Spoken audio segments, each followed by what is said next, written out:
early action on Sunday with Baltimore paying a visit to the Music City of Nashville, Tennessee for a matchup with the Titans. It was billboarded as Lamar Jackson versus Derrick Henry.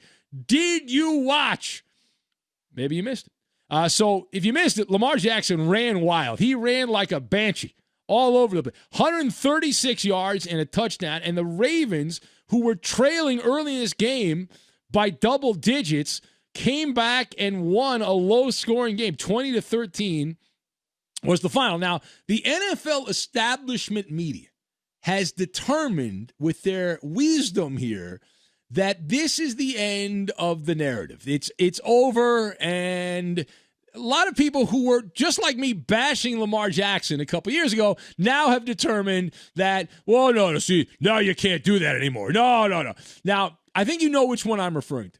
Lamar Jackson can't win a playoff game. There's that one. There's also Lamar Jackson can't win a playoff game when trailing, which is another one.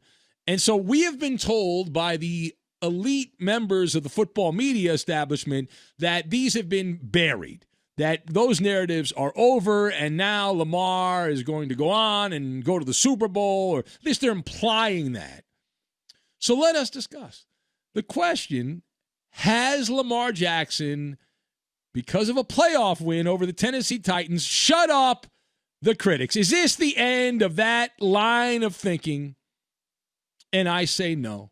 I say no. I've got whack-a-mole, blueprint, and water. And we will combine all these things together and make a marginal monologue. Now, to lead off with, Lamar Jackson did get one albatross off of his back. I will concede that. Right? There's no question about that. He made progress in this game. However, Lamar still has plenty of playoff demons that are alive and well. Now, what am I referencing? I've been doing this a long time, and I have noticed over the years that these type of things regarding can't win game in situation A or situation B or situation C, it's like a game of whack-a-mole. Right? Just when you knock down one, another one pops up. Now, he can't win postseason games with his arm. To me, Lamar still has that one he's going to have to take care of. That is alive and well, right? Lamar Jackson had just 179 yards passing in this game. And as far as judging him as a passing quarterback, Lamar Jackson made a lot of bad plays.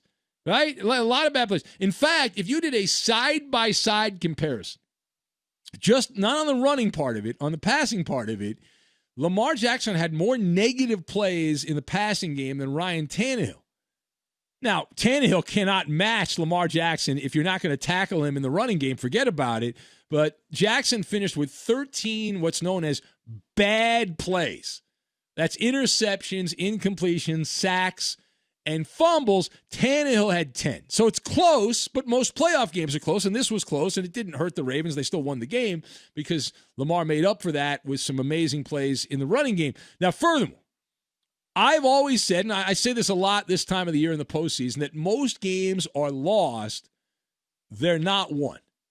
And I believe that to be true, right? Most of the time, it's not a great play.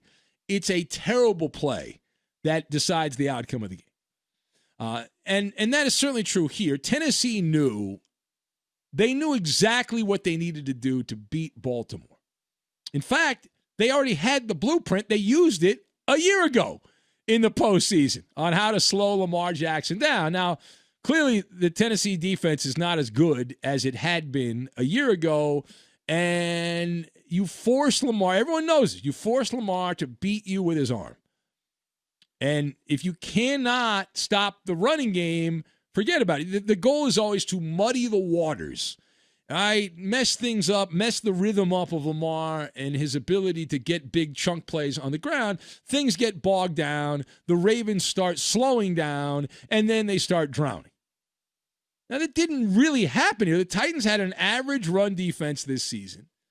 They were worse than that in this particular playoff game. The Ravens ran wild. They did. I mean, it was mostly Lamar Jackson, but as a team, the Ravens had 230-something yards rushing. They averaged almost 7 yards, 6.7 yards per carry with a couple of touchdowns. That is an emasculation situation.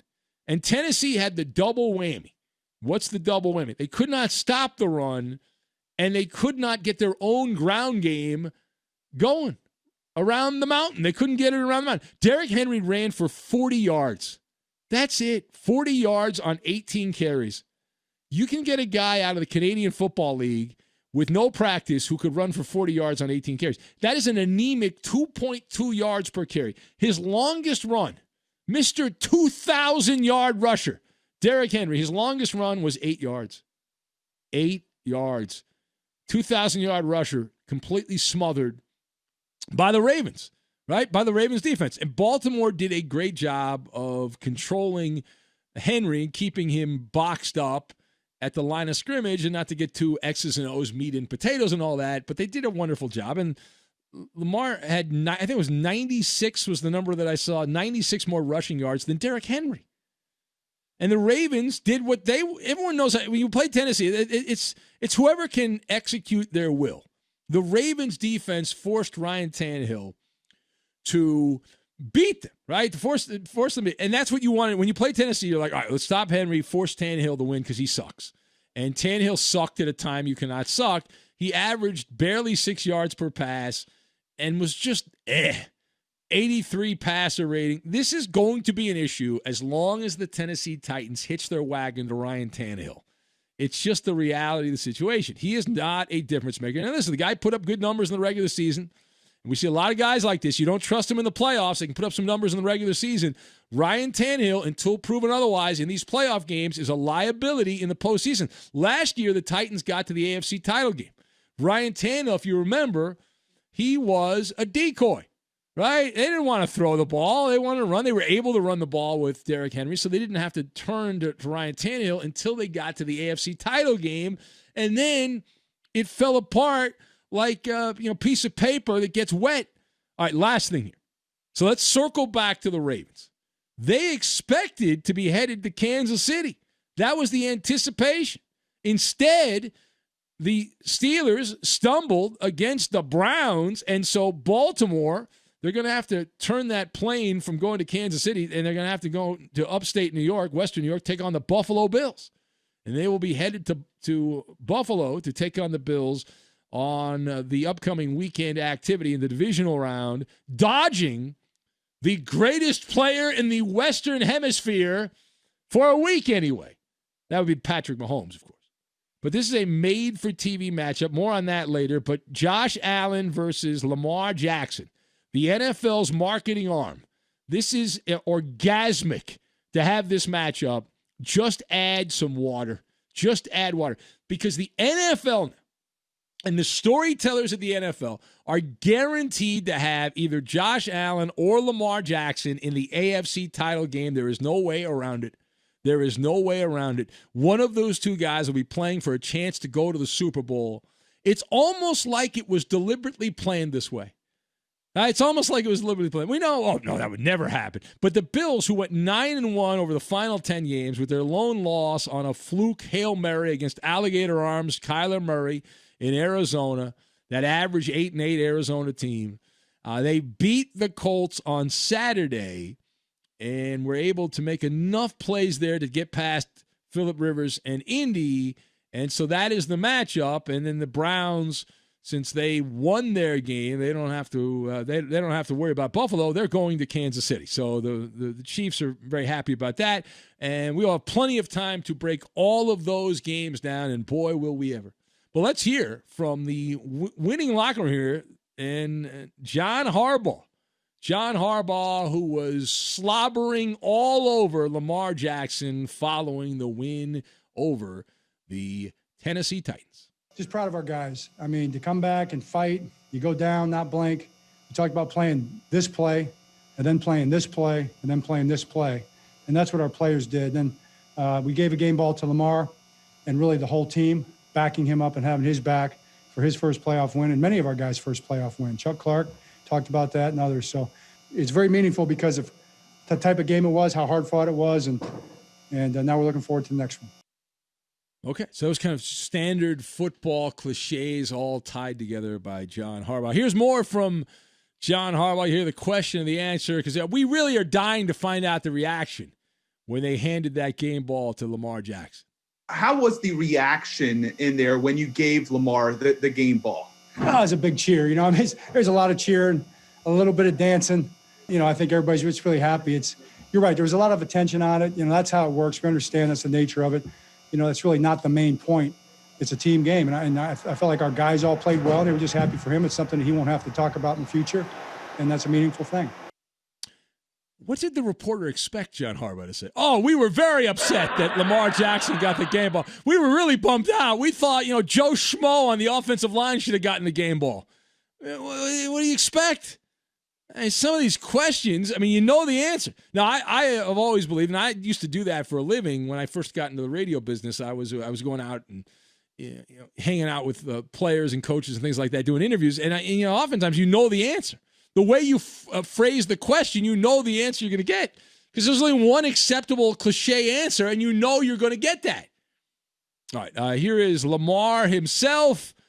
Lamar, you have finally won a playoff game after all these 20 years in the NFL. You finally won he's only been in the NFL a few years. All right, you finally won a playoff game.